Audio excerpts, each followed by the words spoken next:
Next, in our top stories, Minister Motsoaledi speaks of a medical health ombudsman and pumps used to clear flooded areas in the Cape Flats. Good evening. The Health Minister, Aaron Motsoaledi, says there's a need for the medical fraternity to appoint its own ombudsman. The establishment of an ombudsman aims to tackle issues including corruption, mismanagement and chronic medical stock shortages in the health department.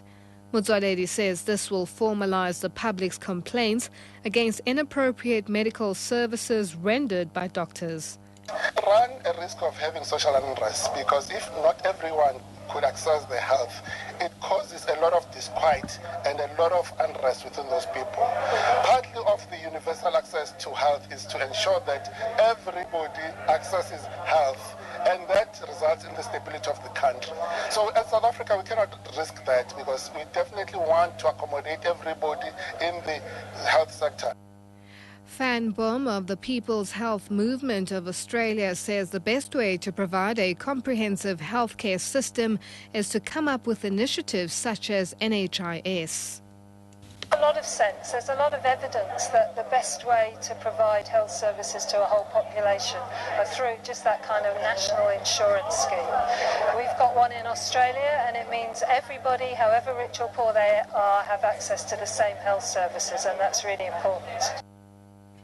President Jacob Zuma says he's concerned about continued murders of ANC leaders in KwaZulu-Natal.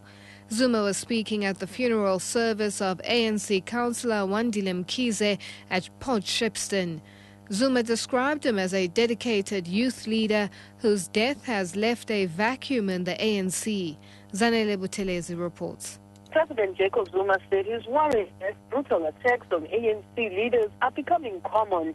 He says these do require serious investigations.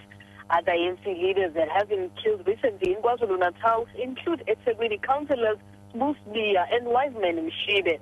President Zuma says the ANC has lost a young dynamic leader in Mkhize who could have contributed a lot towards building the ANC. He called on law enforcement agencies to take his murder seriously and apprehend those behind the crime. Zanele Buthelezi, SABC News, Port Shepstone. Cape Town disaster management officials are using pumps to clear flooded areas on the Cape Flats as heavy rains continue to batter the peninsula. The city of Cape Town says it has assisted about 1,500 people with sandbags, clothing and food. Residents of Happy Valley and Blackheath, however, say temporary measures are not enough. They need proper housing. Nomfundo Qememe says they have twice been moved from other informal settlements with promises of better housing. We are here at the dam, really dam. The water is coming inside the house. They're coming down, not up, make the house full of water. And finally, the Western Cape's latest shark attack survivors making good progress in a private hospital in Mossel Bay.